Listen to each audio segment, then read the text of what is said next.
that, I yield back. girl. Thank you, Mr. Rutherford. Mr. Cuellar, floor is yours for 5 minutes for a second round. Thank you, Mr. Chairman. Madam Secretary, let me go back to the basics of what I think are needed. We talked about Carrizo Cane River roads. But there's also, in the middle of the river, there are islands. And I got them in the Laredo area, I got them in the Stark County. I don't know if my colleagues have. The bad guys will come in and use those islands and then jump over. We've talked to the International Boundary Water Commission and our Border Patrol folks. That's one area that we ought to focus on to get rid of those islands, and it'd be better for the flow so the river water can go down there to other places. So islands is in the middle of the island, of the areas. The other thing is buoys. Actually, years ago, I brought it up to Border Patrol, but I said, as long as you talk to the International Boundary Water Commission, so it can be okay. I know the state of Texas had one, but it was like a quarter of a mile, and the river is 1,200 miles, so it's like a stamp in the middle of a football field. So we got to look at areas that they will be necessary if we use that, but as long as the International Boundary Water Commission is involved. Retirement, I'll go back to the retirement. It's another committee that's looking at this retirement, but there will be, to be exact, 2,325 Border Patrol agents that will be eligible to retire this year. They're looking at that change. Depending what they do, the other committee, we could lose a lot of folks by the end of the year. So we got to make sure that the other committees are working with you. I would say also that there's the Guardian story recruitment on is up 50%, Mexico's response. But we got to close the deal. That is actually hire the Border Patrol agents. And one of the big problems is the polygraph. The polygraph exam is the biggest problem to hiring Border Patrol agents on that, and we can follow up on that particular issue. Port technology, not only in between, but at the ports, 86% of the people that are caught at checkpoints and at the ports of entry are not illegals. They're actually U.S. citizens, according to the U.S. Sentencing Commission. So we got to put the technology also at the port of entries so we can move legitimate trade and commerce. Playing defense on the 20-yard line, I've been talking about this, and I think y'all are doing some of that. I'd rather play defense on the 20-yard line. Yeah, with help Mexico, Thomas find his Guatemala, and the ethical other places center. than our 1-yard line. There is language that we have proposed, but without due respect, the prior administration was not interested in this, but there's language that can give you certain authorities where you can play more on the 20-yard line, which is, again, because more people we stop over there, less people will come to our border itself. Technology, I know that we've talked about technology, but the drone threat is very real. In fact, just to let you know, a couple weeks ago, Palmer our Border Lucky? Patrol Yeah, he's a drone threat. in the Laredo sector was taken down by the cartel operators, which means that cartels now have technology that can take down law enforcement drones. And they do the surveillance. They know what we're doing. And by the time we get through our procurement process to get our drones, years are going. They don't have any procurement rules. They just go to Best Buy and buy all the Best Buys, and they just use off-the-shelf things. So, I hope we can look at that technology okay. also. Mr. Cuellar, The other thing I'm not is, sure if I'm really a again, Democrat. and I'm sorry, I've been communicating with the Border Patrol unions on this. The dead zones that we talked about, it is a real I wonder problem. if he's It is a real pumping problem. for There are some areas drone where we can't- funding. They can't even talk and communicate. So those dead zones are very important. Finally, I think it was brought up, the infrastructure. Let's not forget about the basic infrastructure, and I'm talking about checkpoints, Eagle Pass, Freer, Laredo, and I know we've already put $15 million or doing a design in the Laredo one.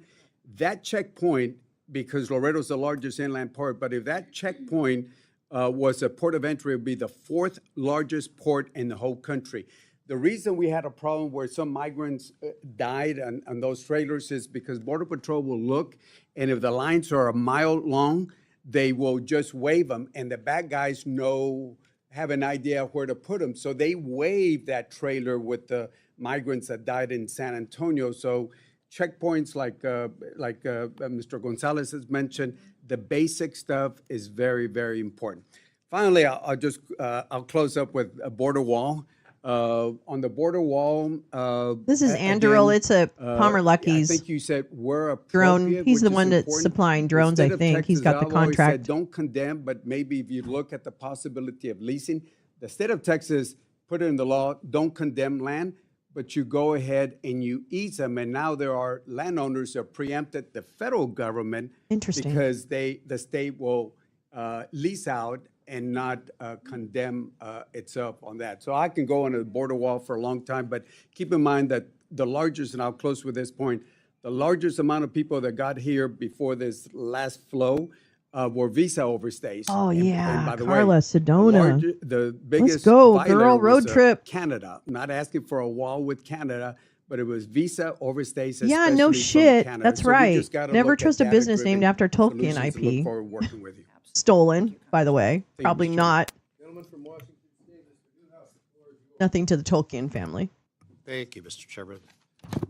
Before I get cut off by the gentleman from Nevada, if I talk too long, I will. No, I just wanted to extend an invitation to you, Madam Secretary, to come out to my district to visit the Spokane Border Sector as well as the Orville Station, and also inland Washington. But we have a Coast Guard navigation team in Kennewick, so as a sharing Come border and fuck states, with our Coast Guard. it would be a good thing for you to see. I just wanted to say one thing. The recent skinny budget proposed notable cuts to CISA, as you've heard many of my colleagues mention several times. I just wanted to mention that last summer and in March, I believe, CISA provided some farmers and ranchers in my district a briefing and training on protecting food from farm to table with cybersecurity and protective emphasis workshop. And I just wanted to encourage so now you to like look at CISA? that. I think it was What's the very matter? well received. And, Oh, really? So now you're stumping for CISA? Because some of those agencies work out for you, don't they? Let me ask about sanctuary jurisdictions. There's no I such believe thing. state and local partnerships truly are important for the agents and the officers at DHS to execute their mission. How have sanctuary jurisdictions or state or municipal governments hindered the agency's mission to protect the homeland? Well, I would say every day it is thwarting our efforts to be able to go out and help make our communities safe. and Really? Because secure. we There are have been a times where sanctuary we've gone place, out, and and I don't targeted feel bad that the actors and immigrants here are criminals in safe at all. communities that are guilty of rape, So murder, there. violence, domestic abuse, drug trafficking, human trafficking. And when we've I have gone to in look to at a do list those in order to say operations, we that. have not had the backup of local law enforcement. We've not able to have leaders that have walked alongside of us in support of securing their communities and been there Oh my for God, ICE girl, you agents are that like out there one of the putting their biggest lives threats on in the LA line, right now. to help You secure understand that? and get these bad criminals off their streets. And those individuals are protecting them with, their decisions, their political rhetoric. They're also filing lawsuits against us and the authorities that we're exercising to try Yeah, to when you break the jam us up law, in court, shithead. rather than giving us the opportunity to go out there and really follow through on what our Oh commitment no, has you're been to actually this going out country. there and So following through. the Don't worry sanctuary about that. jurisdictions have been You're just not obeying the law. have been fighting this administration in trying to do what the American No, people we asked haven't. President Trump I to don't do think people have. in November, and that was to make their communities safe again. No, I will tell you we that when didn't. I've been out on my the front community lines was with many of safe. these It was agents safer when they've been then than it doing is now. operations in the early morning, sweeping up criminals. They are doing the hard work, and many times in partnership with local law enforcement in cities. So we appreciate Oh, that okay. partnership. So and where now we it's- can get all it. right, whatever. In sanctuary cities, it becomes much more. There of a is no such thing. operation that has to have more people. We have to commit more ICE agents, Duh. more federal officers Sorry. there because There's the a local monster on your community screen. has not, and the leadership Uh-oh, did he there get has punched not, in the face? been supportive. And then also, I would Look say at it his makes it more jaw. dangerous. We have seen violence against. Wait, look at his jaw. Did he get punched in the face or something? Did Melania punch him? Look at his jaw. Oh, it's so hard to see. Sorry about that. But can you see what's going on with the jaw? It looks a little like swollen. I mean, like I am seriously worried about friends in Seattle as a sanctuary. I agree, Scott. I agree. I'll tell you right now, it's more tense than it's ever been. I don't know. I feel like it's absolutely There he is. Hey, how you doing? Hey, how you doing? Hey, how you doing? I'm all right. How you doing? Okay, I'm all right. How you doing? I'm okay. How you doing? Oh, let's look at the camera. Hi. Hi. I'm taller, aren't I? That's all I got. Okay, let's go in and suck it up. Good morning, peace, love. Okay. Enough of that. Enough of that nonsensory. All right, so they're not going to come back for a minute. We're going to take them off our screen. We're going to go back to Crispy Gnome, but I'm going to speed her up because, frankly, we've heard this Time we bullshit. have left, tariffs. Yes. We both Tariffs. come from agricultural states. I fully recognize the importance of tariffs to help level the playing Deck him, field, Mark. provide a fair opportunity for our producers to compete on a Yeah, world market. I guess so. But I also remember in 2018 retaliatory tariffs on agricultural products, which felt the brunt of those efforts. Could you talk just a little bit, if I could, without putting you? It's not a gotcha question, but I just wanted to express the concern Thanks, that peace. agriculture doesn't need any more challenges right now. Could you talk a little bit about some of the conversations maybe I that think you're Mr. having at the Newhouse has a level cold. about retaliation? Yeah, thank you for that. I've worked on food policy for 30 years. So I not Where? only am a farmer and a rancher, Where? but I immediately started working on state and federal programs, and I recognized that our food policy in this country is a Food national policy. What the fuck is that? and keeping farmers out on the land producing our food is imperative to making sure that we can feed ourselves. And another country doesn't control us by controlling our food supply. So President Trump recognizes this, and Womp we've womp. spoken for hours about the importance of having farmers here in this country growing our food and having many farmers, not allowing just one or two big companies or conglomerates control that supply, Right. because it Okay. makes food affordable Oh, and really? available to every Monsanto single much? American. The President Trump, if you remember back during that period of time, was there for farmers. He helped them with assistance Subsidies? when those retaliatory tariffs came into place. And he recognizes that this negotiation that we're having now with these countries has to happen to level the playing field. We've been treated unfairly in trade agreements for many, many years. When I was in Congress, I served on the Ways and Means Committee, which many people refer to as the committee that has the most ways it can be mean, because it has taxes and trade and tariffs and all the different jurisdictions as far as what can happen. But I would say specifically, working on trade agreements while I was there, I recognized how we could come to a trade agreement and facilitate that. But then we also would, as soon as our shipments of soybeans hit the shores of China, they would reject it for different sanctions or regulations such as sanitary or phytosanitary reasons, and would manipulate how they interpreted those agreements and didn't adhere to them anyway. So President Trump is all in to make sure that we rectify the wrongs of the past and make sure that we're treated fairly and get our jobs back home here in America. So far, CBP has collected over $32 billion worth of tariffs since April 2nd has gone into place. And they've adjusted and done that, and these countries are feeling the pain enough that they're coming to the table and having negotiations with this administration. Which to make sure countries? that we're treated fairly. Which and our farmers countries? and ranchers are treated fairly. Which countries? Appreciate that, Mr. Chairman. I will yield. Which countries? Which countries? Hi, Grace. You don't have any time to use that. I know, Thank you. sorry. The gentlelady from Hawaii, the floor is yours for 5 minutes. Texas. Texas. Well, you know, it went so long. Not I even wanted to close, double check that. Chairman. There might be an ocean coming there from a different direction. The floor is yours for 5 minutes for follow-up questions, as long as they're not like Mr. Newhouse's. Thank you very much. Thank you so much, Mr. Chairman.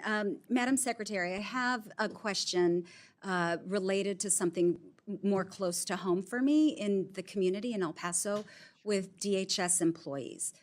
For decades, CBP employees who work at our land ports of entry have been contractually allowed by CBP to have an off-site location for their union. And this off-site location is completely funded by union dues, not by taxpayer money. And again, this was something agreed to in their contract. I was shocked and alarmed to learn that they were told by DHS they could no longer be off-site, and they were forced to come into a DHS facility in El Paso. It's a conference room, media training room. So that part of their contract, that longstanding agreement, was violated in my eyes. Are you aware of this at all? I have heard about it, but I was have thinking The not- Rock. I don't know the I could do details of that both, agreement, frankly. So I can follow up with you and get that back to you. And if you would lay out the concerns for being co-located, I think that would be fantastic for me to know. We will. We'll make sure to communicate with your team. Would love to work with you on this. The same has not been true for the Border Patrol Union. So there's disparate treatment, and additionally, just to very quickly lay out why it's important for union members to be able to speak to their union leaders in private, and being located in a small conference room, media training room, offers no privacy. There are other issues, but I look forward to working with you on that. I do know that, the difference in the two unions is important, and I'll look into how those were interpreted. And I also know that the one union is located under the Treasury Union as well, and that defines some requirements and for how it's regulated and set out going forward. So I'll see if that is the determining factor on why there was a difference in how the locations were determined. And I would ask, Madam Secretary, that you please allow the El Paso Union to continue to be housed off-site. It is their preference, doesn't impact the budget or appropriations. They pay for it. So I don't see a reason why this long-standing, decades-long situation should be changed. So would ask for your support for that, please. I'll look into it. Okay, perfect. I also wanted to ask you about this NBC News story, and I'll enter into the record this article as well. U.S. citizen family traumatized. Why isn't anyone after asking about ICE raided Miami? their Oklahoma home in search of someone else. And according to the local affiliate, KFOR, which was reporting on this story, immigration agents raided the home last week. They had a search warrant for the home, but the suspects listed on the warrant were no longer living in the home. The family was forced to wait outside in the rain during the search. A mother and her girls, all U.S. citizens. Their money was taken, their laptop, their cell phone. I asked you at the top of our first round if you believed it was important for DHS, and if you would attest to the fact that DHS needs to rectify any mistakes. If this were a mistake, will you ensure that this family, this U.S. citizen family, gets its property back in a timely manner? Well, in that particular situation, the warrant for that situation was on the house and the facility, not on the individuals that were there. And so that house was being used for human smuggling. And so those operations were conducted against the facility.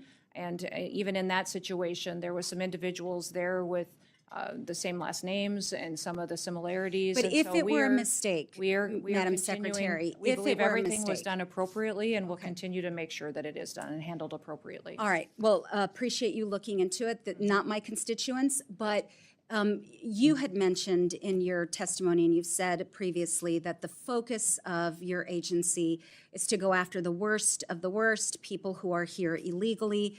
But we have seen reporting and spoken to individuals, we meaning Congress, that in fact, there have been abuses on that front. People with legal protections have been deported. I laid out in the first round, U.S. citizen children. I don't know, and I asked, and you said you'd get back to me about whether parents actually filled out the ICE forms that are normally used for those processes.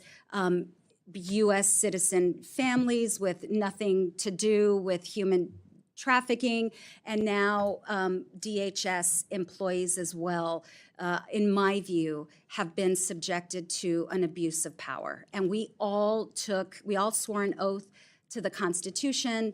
This is a democratic republic. Rule of law is important, due process is important, and ultimately that will be my North Star, not just in this hearing, but throughout everything that I work on as a member of Congress. I thank you, Madam Secretary, and Mr. Chairman, I yield back. I want to thank the member, and I want you to know that during the course of your questioning, we have moved your district back into Texas. Oh, My that's flight so is shorter now as a result. I Thank found some you. interesting I was just data hoping you were on the paying whole attention. I thought the folks out on the islands could use some help. revenue We'll go on from received. there. Mr. Siscomboni, There's a lot of the floor different is numbers. yours for your second round of questions. It's going to take me a Thank you, minute to Mr. look Chairman. at it. Secretary, so the first set of questions that I had were more on the security side. I Yeah. wanna, Hey, Crispy. shift U.S. gears farm a little exports bit. collapse to Matter of fact, pandemic-era I just levels as guided Trump's a tariffs group ramp of up. That's right, freshman Max. members on the Republican side to the border in Arizona with the intention that they see the full picture of the border. We have obviously the security aspect that has been key as central to the conversation, that we have trade and commerce at the border, and we've got immigration as well going on. So it's important that I think my colleagues and everyone that is maybe not from a border district can understand that there's a lot more that happens at the border than just one aspect of it. I call it the three buckets of the conversation around the border. So with that in mind, that as an immigrant myself, I know how complex the immigration system is. I became a citizen in 2006, and then 16 years later, I became a member of Congress. No other country in the world will give you that opportunity. I believe in the American dream and fighting for that American dream that so many people still seek. There's been much media attention again on the increase in deportations and removal of aliens, which I remain fully supportive of.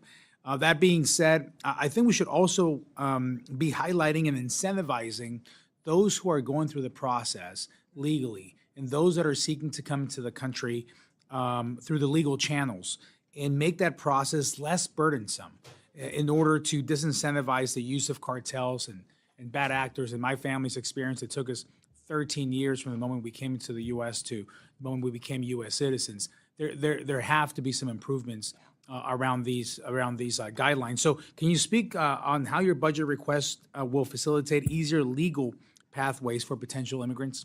Yeah, absolutely. And you've correctly identified part of the problem that we've had in this country for many, many years is that it takes far too long for a person to legally come through our immigration process and to become a U.S. citizen. And that needs to be fixed, Oh, and that was broken when okay. I was here on the Hill, and it was Okay, broken when so I was what are you gonna do governor, about and I that? still see, as the Department of Homeland Security are you Secretary, gonna do about that? is an issue that needs to be solved. We need to make sure that we're getting more immigration judges. I've been having conversations with our Attorney General, Pam Bondi, and with the Department of Justice on what we can do to get more judges to the table so that we can process not just backlogged claims, but illegal applications to come to this country as well, and then more immigration courts. So when you look at not just the fiscal year 26 request, but also reconciliation dollars, it is to address the needs that we have to address the invasion, secure the border, to make sure that our ICE officers have enough backup, help, equipment, and tools going forward to make sure that we're addressing what has happened here criminally and illegally, but also addressing within our other agencies what we can do to make sure that we're processing those legal applications and getting that taken care of. President Trump is determined to do that, and we have that addressed in the budget request from the Clear different and Present cabinet Danger, that's secretaries another and good movie. agencies to make sure we have the resources to start getting after that backlog. Excellent. Oh, excellent. I You know, on the remember same that, topic of Teresa. when we look at immigration and we look at workforce as well, those Oh, are Val, are you very much here? attached. I just had I don't know if you're going to be. Secretary, I'm Lolo driving Chavez to the Dreamer, desert next week. in Tucson yesterday. I'm really doing We it. visited I've rented different the sites car. that work on this. We spoke at length I've about almost the need for reserved the more campsite. robust workforce programs and I ways just to need the ensure date. that workforce needs meet our I communities. need to decide what I'm going to needs, do. Still the But utmost I'm doing it. constant I'm thing I going hear out. from industry of what they need is workforce. Weren't Can you more speak to any judges in the plans border bill? administration Yeah, has to Val, create they were. additional avenues to meet these through immigration potentially? So you're talking about meeting workforce needs Yeah, as far workforce as through needs, visas mhm. and green Yeah. cards? I would say that the president recognizes the value in what we've had in programs in the past, but also recognized how they've been misused. And how Congress many times lays their prerogative on how many are authorized, how many are directed through law, that the Secretary has the latitude to issue, and will continue to work with you to find solutions that really meet the needs that we have in this country. The President believes that we have a workforce here that deserves jobs, that pay very well with benefits and a future here in the United States of America, but also that we need to continue to keep the American dream open for immigrants who what? want to come here legally. So Wait, what? having the opportunity to make sure we're doing thorough vetting of people and partnering with other countries and having access to their What about the background gold checks, card? to make sure Those- they can that's not much participate in vetting our in visa that. programs is very important. And as long as we have the ability to do that and continue to know who's coming here, why they're here, and if they have the opportunity to become citizens, then it's something that would be a benefit to this country if the president recognizes that the need is there. I think that's very well put. I think having that balance always of making sure our border is secure, we know who's coming in, that opens the door and allows us to focus on the Yeah, yeah, immigration yeah. system that Okay, works this is for happening people now. coming in, Sorry, but primarily but for our that's the way it citizens is. and what the country needs. All right, you be quiet, sir. We got to join this disaster in progress here. This just started, so we're back a little bit.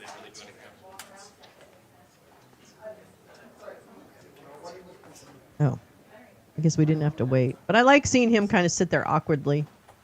And Carney's like, yeah, awkward. Uh-oh, did they fight?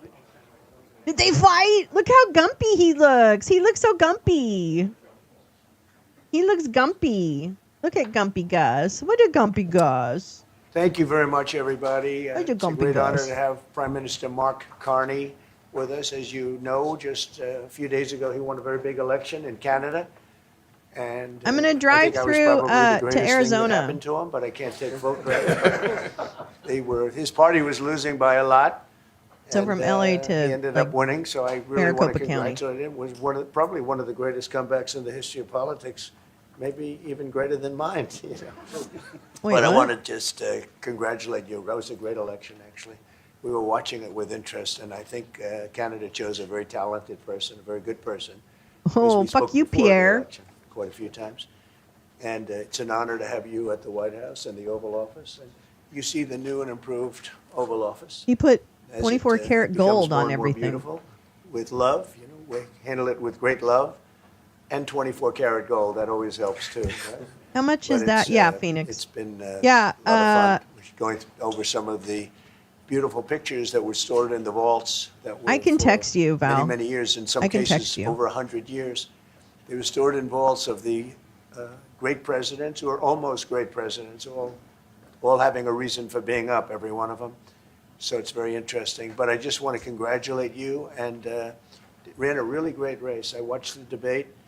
I thought you were excellent, and I think we have a lot of things in common. We have some tough points to go over, and that'll be fine. We're going to also be discussing Ukraine, Russia, the war, because Mark wants it ended as quickly as I do. I think it has to end. We had some very good news last night. The Houthis have announced that they are not, or they've announced to us at least, that they don't want to fight anymore. They just don't want to fight. And I don't want to we will honor that, and we will stop the It's bombings. 6 hours. And, It's 6 they hours. have It's not bad. It's like from going here to capitulated, Northern California but for more me, importantly, anyway. we will take their word. They say they will not be blowing up ships anymore, and that's what the purpose of. I'm what also we were taking doing. my So time. that's just news. We just found out I about might that. split it up. So I think that's very. In very fact, I am positive. going to They split were- it up. I built in They time were for knocking that. out a lot of ships going, as you know, sailing beautifully down the various seas. It wasn't just the canal; it was a lot of other places. And I will I'm accept not sure their where I'm word, gonna stop, and we are oddly going to enough. stop the bombing of the Houthis, Not sure. effective immediately. And Marco, you'll let everybody know that, okay? Do you have something to say about that, by the way? It's a pretty Well, big announcement. Yeah, this was always a freedom of navigation mission. These guys, these are, a band of individuals with advanced weaponry that were threatening global shipping. And the job was to get that to stop. And if it's going to stop, then we can stop. And I think it's an important development. I don't see We'll anything have about maybe that. Before, we're going to, as you know, the Middle East, Saudi I don't see Arabia. anything about We're that. going to UAE and Qatar, and that'll be, I guess, Monday night. Some of you are coming with us. I think before then, we're going to have a very, very big announcement to make, like as big as it gets. Oh, and I won't tell really? you on what. What? But it's going to, and it's very positive. Wait, I what is it also- I about? tell you 'Cause we who's know what negative it's or about. Positive. I can't keep that out. It is really, really I positive. can't remember what it was about. And that announcement will be made either Yes, baby. Thursday I know. or Friday I'm or waiting for Monday that before hug, we girl. leave. I can't wait. But it'll be one of the most important announcements that have been made A fresh, big, deep in many breath. years about a certain subject, very important subject. Wait, is it So about? you'll all Is it be about here. medicines coming Mark, back would or you like to say something? a few words? Well, thank you, Mr. I President. don't know. I'm on the edge of my seat, actually. I know. But thank you for your hospitality and, Awkward. and above all for your leadership. You're a transformational president. It probably is. Focus on the economy with a relentless focus on the American worker, securing your borders, ending the scourge of fentanyl and other opioids, and securing the world. I agree, And I've Neil, been I'm elected, sorry. With my colleagues here, with the help of my colleagues here, I'm going to spread the credit, to transform Canada, with a similar focus on the economy, securing our borders, again, on fentanyl, much greater focus on defense and security, securing the Arctic and developing the Arctic.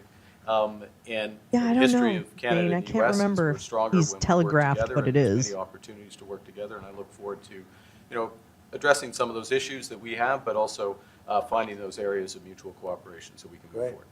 That's great. Very nice. Thank you very much. It's very nice. Thanks. You didn't Anybody? diss me. Is USMCA dead?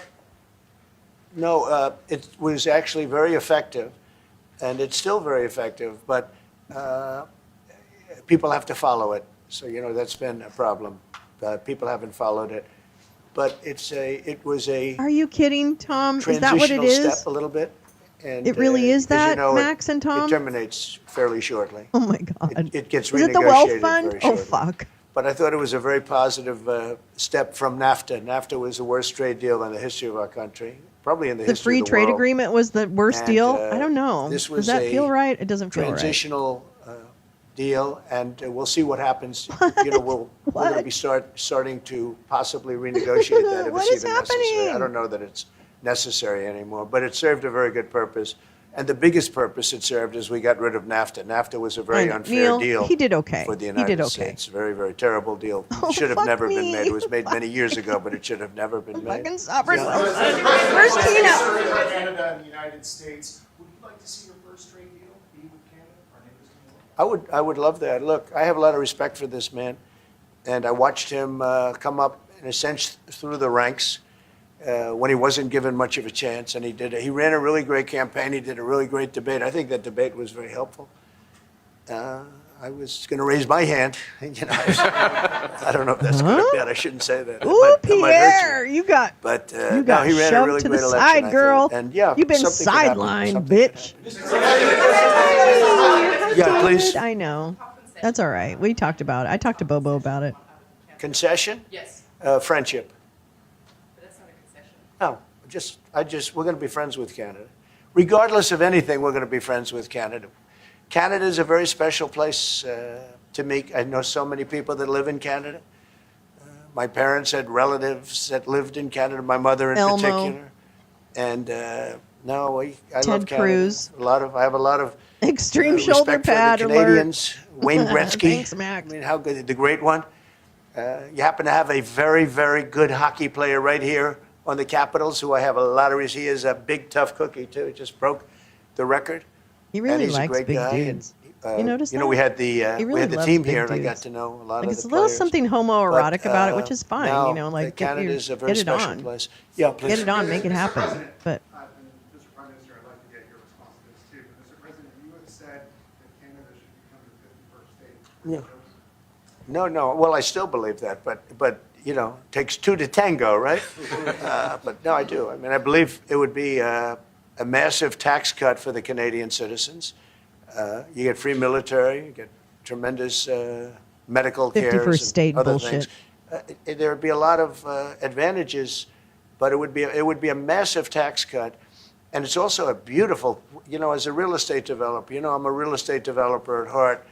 When you get rid of that artificially drawn line, somebody drew that line many years ago with like a ruler, just a straight line right across the top of the country.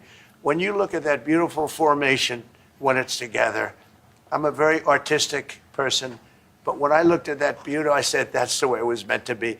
But I do feel it's much better for Canada, but we're not going to be discussing that unless somebody wants to discuss it. I think that there are tremendous benefits to the Canadian citizens, tremendously lower taxes, free military, which Gretzky, I honestly know, we he's give such a you fucking essentially anyway loser. because we're protecting Canada if you ever had a problem. But I think it would really be a wonderful marriage because it's two places that get along very well. They like each other. Carney's looking at him like, oh my Well, God.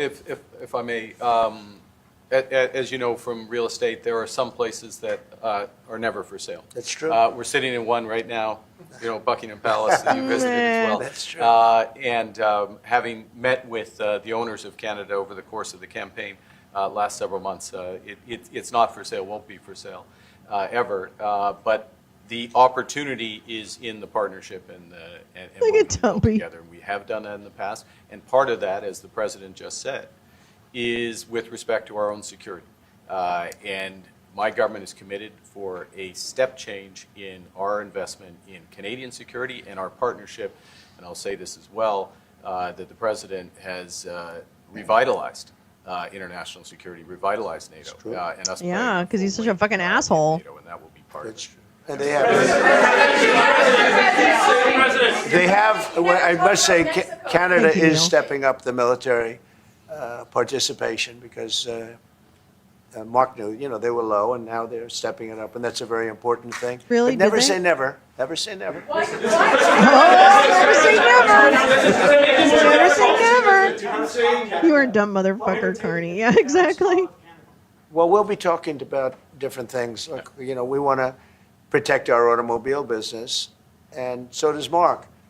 But we want to make the automobiles, and we want to, we have a tremendous abundance of energy, more than any country. We have, just in Alaska alone, Anwar has been reopened now. Anwar is probably the largest find anywhere in the world. They say it's larger than Saudi Arabia. I don't know, but it's a lot.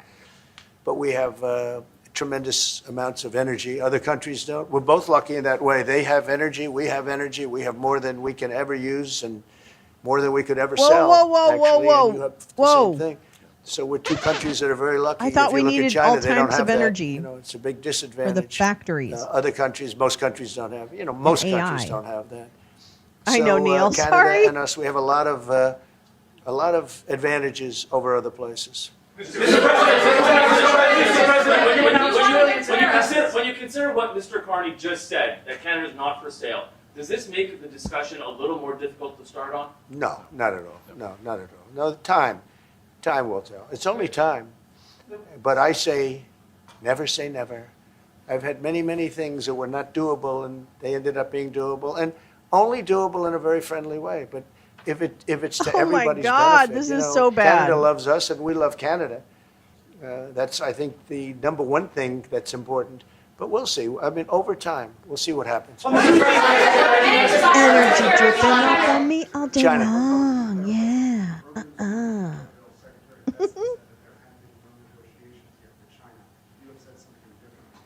Something about China. They want to meet, and they're doing no business right now.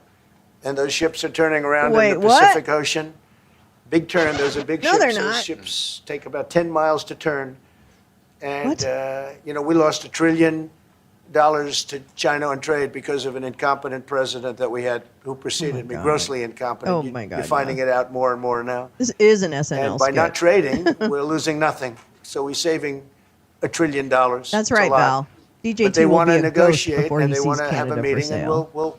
we'll be meeting even with them then- at the right time. But you haven't met with them yet. I have not met with them, of course. You would know if I met. I'd tell you. They want to meet, but, we are right now, look, they're Well, suffering I greatly. have Their economy solidarity, is Neil. suffering greatly because they're not doing trade with the U.S., and they made most of their money off the U.S. Don't kid yourself. They don't make the money off other countries like this. And we had a trade imbalance. We had a deficit, or they had a surplus, another way of saying it, of more than $1 trillion. Think of it, more than $1 trillion. And because of 145%, that's the only reason, but because of they have now 145% tariff, there's no trading. You can't trade with 145%. We are, therefore, making, in a certain way, I guess, $1.1 trillion. In other words, we're not losing $1.1 trillion. Our deficit is much better. When I started, I say we were losing billions of dollars a day on trade. That's rapidly turning around.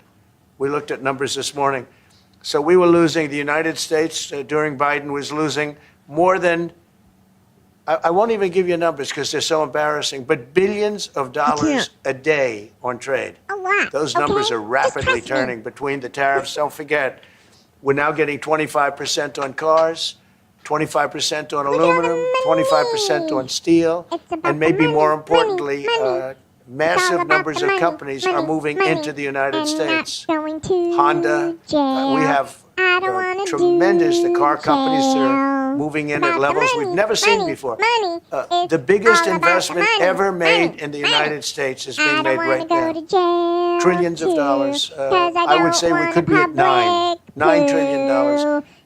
You could go back to other presidents, they haven't had $1 trillion for their entire term.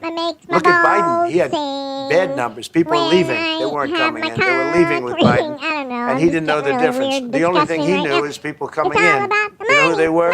Illegal immigrants. Okay, from prisons, from mental institutions, from all sorts of places that weren't good, from gangs, from Venezuela. They were coming in and they were criminals and murderers. 11,888 people that murdered, and at least half of them murdered more than one person. All my dolls, This is what all 60 Biden of led them, into our David country. says. I'm I bringing call in them my big harem. companies. Some of them are We have, from China, Apple is others are investing from $500 other billion. planets, and I'm pronouncing, We have, I'm announcing Jensen, dolls as you from know, is Venus going to be right 500 here, right biggest now. chip maker. Yeah, baby. Or chip thinker, I call him. He's I don't really a even- I'm thinker sorry, I'm not more than a listening to him. maker. I'm so sorry But about we that. also have the There's maker. no, I don't see Mr. anything Wei. about ships turning Get to know around. them all in the last, it was a cram course. But I mean, they're all yeah, moving into there's a- America yeah. because of the tariffs. And I don't think people have appreciated it. Some declining. people do. Some of the smart people do. So Some we of have the more smart money people- coming in. It's really an amazing You know, the thing. smart We have people. more money being invested in the United States now than at any time ever before in our history, and it's not even close. Wait, what? And I think the real number could be 9 or 10 trillion. We don't know everybody that's doing it. We have many. I just heard about a plant that's being built right now, a very, very top of the line company, and they didn't come to the White House. They're just doing it because they're making it because if they build here, there are no tariffs.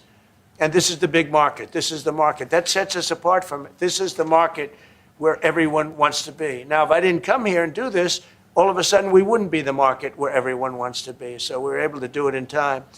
But we're going to have a great announcement. And I'm not necessarily saying it's on trade. Going to the beginning, we're going to have a great announcement over the next few days, an announcement that will be so incredible, so positive. And I'm not saying, I don't want you to think it's necessarily on trade. Just to finish, Wait, didn't we you also just, have so did he, what? a situation, because everyone What's says, going on? when are you going to sign deals? We don't have to sign deals. Oh, We can wait, sign what? 25 You don't? deals right now, Howard, if we You want. don't? We don't have to I'm sign trying deals. to- They have to sign I need to deals go with to us. DuckDuckGo. They want a piece of our market. I'm sorry about We don't want a that. piece I of need their to market. We stop don't care about Googling. their market. They want a piece of our market. So we can just sit down, and I'll do this at some point over the next 2 weeks, and I'll sit with Howard and Scott and with our great vice president who has done Whoever he a is. really good job. We have some good news to report on a lot of fronts. On But what JD fronts? will be there and Marco, and we're going to sit down and we're going to put very fair numbers down, and we're going to say, here's what this country, what we want, and This is from- congratulations, we have a deal. And they'll either say, This is from great, April and they'll 30th. start shopping, or they'll say, not good, we're not going to do it. I said, that's okay, you don't have to shop. Now, we may think, well, they have a right, that maybe we were a little bit wrong, so we'll What? adjust it. Oh, is he doing then you his, people he's will telling say, you "Oh, what his it's so chaotic." negotiation No, we're strategy is now? flexible. That's great. But we'll sit down. Good job. And we'll, at some point, in some cases, we'll sign some deals. It's much less important than what I'm talking about. For the most part, $8 we're just going to put trillion, down okay, a been number and say, pledged. this is what you're going to pay to shop. And it's going to be a very fair number. It'll be a low number. We're not looking to hurt Hyundai, countries. We 21 want to help billion, countries. We CMA, want to be friendly CGM, with countries. But 20 you keep billion. writing about deals. When are we going to sign? When? It's very simple. We're going to say, 88 million. in some cases, we want you to open up your country. In some Anduril. cases, we Anduril want you to drop is your fucking tariffs. I mean, Palmer India, lucky. as an example, Give me is a one of the fucking highest break. tariffs That's in the not world. foreign investment. We're not going to put up with that. And they've agreed already to investing drop $1 it. billion They'll in drop new it to drones nothing. because they get They've a already fucking- agreed. They would have because they never get a done that fucking for anybody contract. else but me.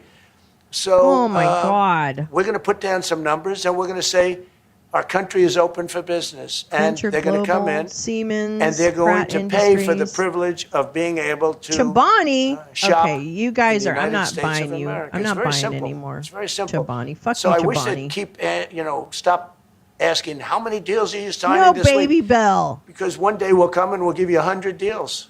And they don't have to sign. All they have to do is say, oh, we'll start sending our ships Johnson right now and to pick Johnson. up whatever Eli we want, Lilly or to bring whatever we want. is putting It's very, $27 very billion simple. into expanding And I think my domestic people haven't pharmaceutical made it production. clear. We will sign some Novartis, deals. Genentech. But Oh, I much haven't heard of bigger them in than a that while. is we're going to put down the price that Abby. people are going to have to pay to shop in the United Thermo States. Fisher Think of Scientific. us as a super luxury store, Merck. a store that has the goods. You're going to come Yeah, he and thinks you're we're going a to pay store, price, which is so weird. and we're going to give you a very good price. We're going to make very good deals, and in some cases we'll adjust. Why are we a store? I But thought we that's were the where it is. customer. And we've been I'm ripped so confused off by that metaphor. by everybody for 50 years. For 50 SoftBank. years. Shocker. And we're just not going to do that anymore. We They can't do also, that. And we can't OpenAI is probably let getting any some country do that contracts to here. us. We're just not going to do it anymore.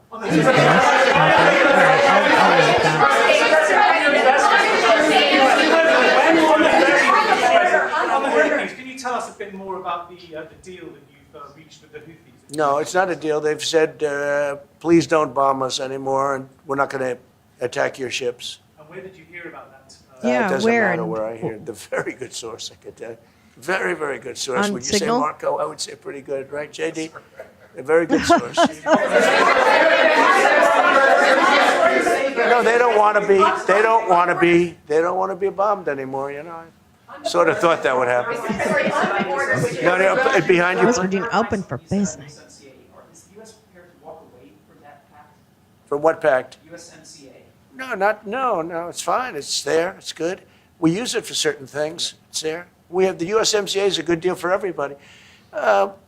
We just I want won't to be say assholes. this about Mark. This is an but I didn't like extortion. his predecessor. I didn't like a Don't- person don't- that worked for. She was don't mess terrible. with my- actually. She was a terrible person, and my she grip. really hurt that deal very badly because she tried to take advantage of the deal and she didn't get away with it. You know who I'm talking about. Who are we talking about? So I had What the fuck we are had a you bad- talking about? We had a bad relationship having to do with the fact that we disagreed with the way they viewed the deal, and we ended it. We ended that relationship pretty much. The USMCA is great for all countries. It's Who? good for Who all was countries. that? We do have a Did I miss negotiation something? coming up over the next year or so to adjust it or terminate it. Mr. President. Wait, what? I'll say a word on USMCA if I may, Mr. President. It is a basis for a broader negotiation. Some things about it are going to have to change. And part of the way you've conducted these tariffs has taken advantage of existing aspects of USMCA. So it's going to have to change. There's other elements that are come, and that's part of what we're going to discuss. During the campaign, Prime Minister Carney talked about the American betrayal. How do you react if Canada decided not to shop in the American store as much as before and decided to partner with?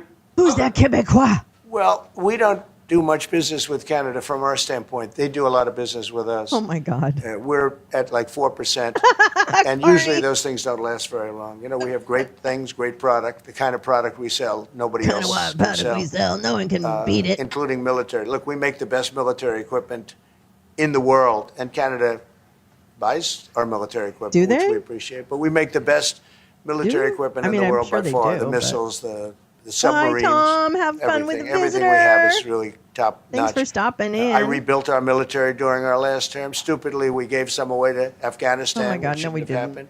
No, we But didn't. that was, I think it was the most embarrassing Yeah. moment in the history Yeah, of our well, country. you created it, so It was just Doha, very the incompetent Doha people. Accord. But if you I look, miss those the red man oval that's now Canadian the head of our Joint stoned Chiefs, he wheat led the thins, attack crackers. on Ooh. ISIS for me. That's why he's the head of the Joint Chiefs.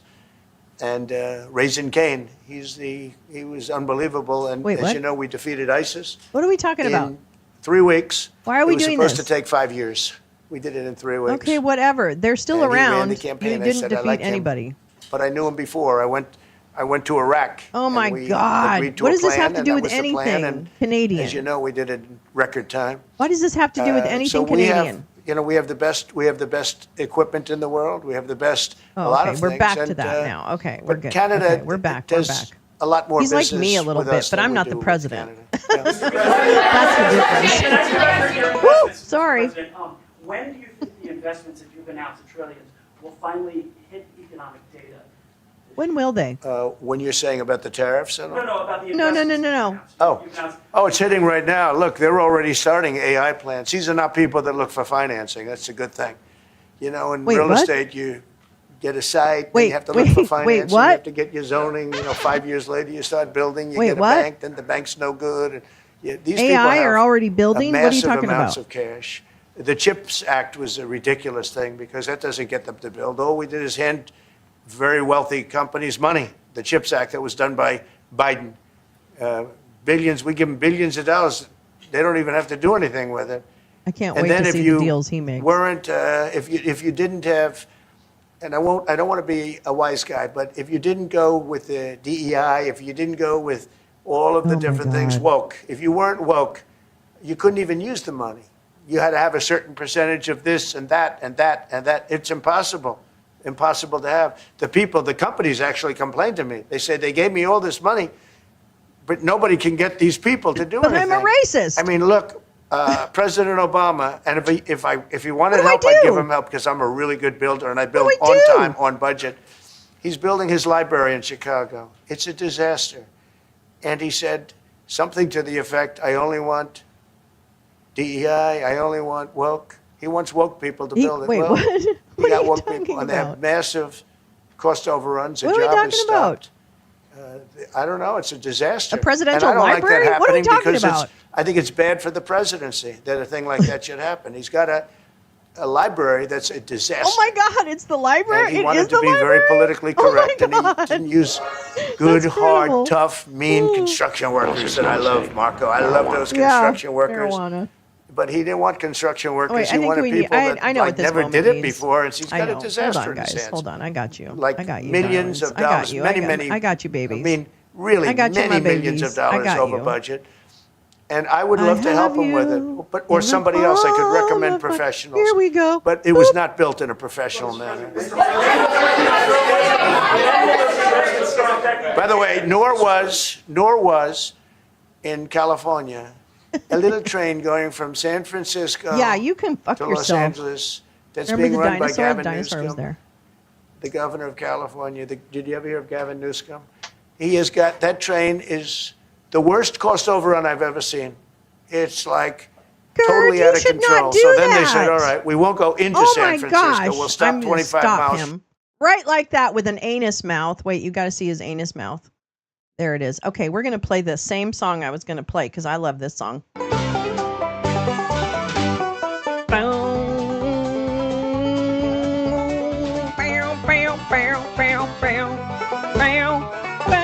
Thank you. I love you. I love you, Haggard. I'll see you. I'll see you, babies. Thank you. That was really kind of you. Thank you so much. I really appreciate that. Not necessary, but so appreciated, and I love you so much. You're my bud. You're my bud. All right, back to this shithead. Sorry. Anus mouth. I hate you, anus mouth. Why do all the Republicans have anus mouths? Anus mouth. Short, and we won't go into Los Angeles. We'll stop 25 miles short. It's hundreds of billions of dollars for this stupid project that should have never been built. And then they realized that it would have been built, so a yeah, lot less maybe there is costly some if we just corruption gave there, but limousine service let's fix back the and forth corruption. and gave it free. They would have saved hundreds of billions of dollars. No, They you have can't do that. airplanes that go there for one hundredth the cost. And they have I know, cars. but They have a thing trains called the would be highway much that more goes back and convenient. forth. It's not fully And better. utilized. And they got involved Who's with laughing? this project. And Gavin, I always liked Gavin. I had a good relationship with him. I just got him a lot of water. I sent in people to open up that water because he refused to do it. Okay, we can't do And this. we just got him a I'm lot of gonna water. go If they ahead would have and had fill that in the water, and blanks if here they would have of done what's what I said to happening. do, they Oh, wouldn't here have we had the go. fires. And then when I was 21, I had a dream of being the president of the world. But then at the end, I really just didn't want to go to prison. Because in prison, you don't get to go and have a poop in private. And you also don't get Diet Coke and quarter pounders. And people would be mean to me. Yeah, people would be so mean to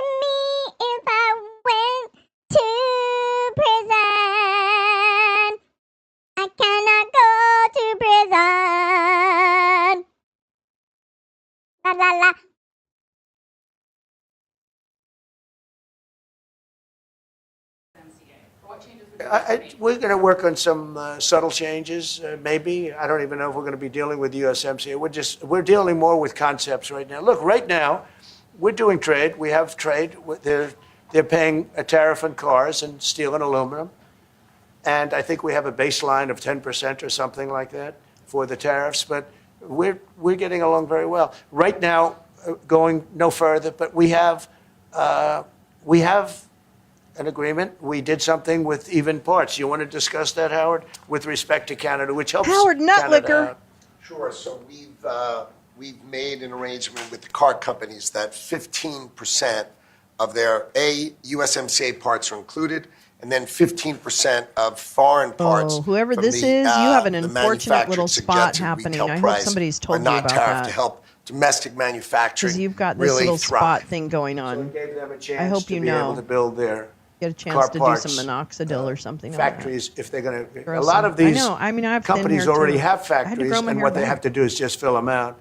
But they're able to build them in the United States, so we gave them a pretty Yes, substantial we listened to period of some time. of it. I think- Just to clarify, Mr. President, is there anything the Prime Minister can say to you today to change your mind on tariffing Canada? Tariffing cars? Tariffing Canada, is there anything he could say to you in the course of your meetings with him today that would get you to lift tariffs on Canada? No, Why not? just the way it is. What's I'm sorry you're not feeling good. You need to rest, Mama. Would you respect that? Sure, I would. But this is not necessarily a one-day deal. This is over a period of time they have to make that decision. Yes, go ahead. Yeah, if I may. If respectfully, Canadians' view on this is not going to change on the 51st state.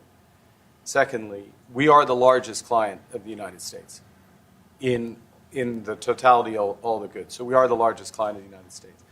We have a tremendous auto sector between the two of us, and the changes that made have been helpful. 50% of a car that comes from Canada is American. That's not like anywhere else in the world. And to your question about is there one thing? No, this is a bigger discussion. There are much bigger forces involved, and this will take some time and some discussions, and that's why we're here, to have those discussions, and that is represented by who's sitting around the table. See, the conflict is, and this is very He's friendly. going to duke this out in public. Fuck, man. This is not going to be like, we had another little blow-up with somebody else. That was a much different, this is a very friendly conversation, but we want to make our own cars. God, We what a don't really want crass cars asshole. from Canada. Oh, And what? we put tariffs on cars from Canada, and at a certain point, it won't make economic sense for Canada to build those cars. And we don't want steel from Canada because we're making our own steel, and we're having massive steel plants being built right now This as is we crazy. speak. He's We doing really this don't in want public. Canadian steel, and we don't He's want doing it in Canadian public. aluminum and various other things because we want to be able to do it ourselves. And we, because of, past Jealousy. thinking of people, we have a tremendous deficit. Yes, with baby. I Canada. know, Lee. I know. They have a surplus with us. And there's no reason for us to be Carney put it really well. It's a subsidizing partnership. Canada's a place that will have to be able to take care of itself economically. I assume they can. I will tell you that. Oh my God, he's doing Trudeau, this in when I spoke public. to him, I used to call him Governor Trudeau. I think that probably didn't help his election. But when I spoke to him, I said, "So why What? are we? He didn't why are go we through an taking your cars? election. Why are we taking your? Oh my we want to make God. them ourselves." Does he understand I that? said, and Does he understand if that Carney the price of your cars is went up, from or the if we same? put a tariff, Does he understand that? if we put a tariff on No? your cars of 25%, Yes, we do. We What need would a that mean space to to you? educate the lounge on he said that aluminum would mean the production. end It's of a pipe Canada. dream. He Okay, actually said good. that to me. Good. And I said, that's a strange answer, but I understand his That's right, answer. Jim. But no, I mean, it's hard to justify subsidizing Canada to the tune of maybe $200 billion a year. He's doing it in public. We protect Canada militarily, and we always will. We're This is gonna- an extortion that's not a racket. I'm money telling thing. you, That's- I'm calling but this. We always will, but Fucking, I want the credit for it's this. not fair. But why are we subsidizing Canada $200 I billion know, Neil. a year, I'm or whatever sorry. the number might be? It's a very substantial number, and it's hard for the American Unfortunately, taxpayer getting to rid of him is not say, going to solve "Gee the whiz, we love problem. doing that." Thank you very much. We're going to have a very substantial. Thank you. It's pretty disgusting. Hot mic. Sir, NATO spending?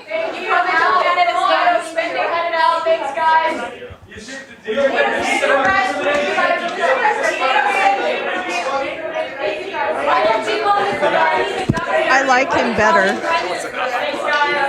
This is not about being liked, fucking asshole. Thanks, guys. Keep going. I just want to see the chaos. That's all. Sorry. Thank you, sorry. All right. Wow. Okay. Yeah.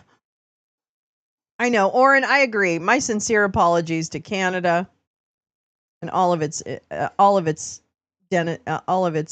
citizens or residents or people, all the people in Canada, except for a couple of them who are assholes. But oh my god, I'm exhausted. No, I'm not actually.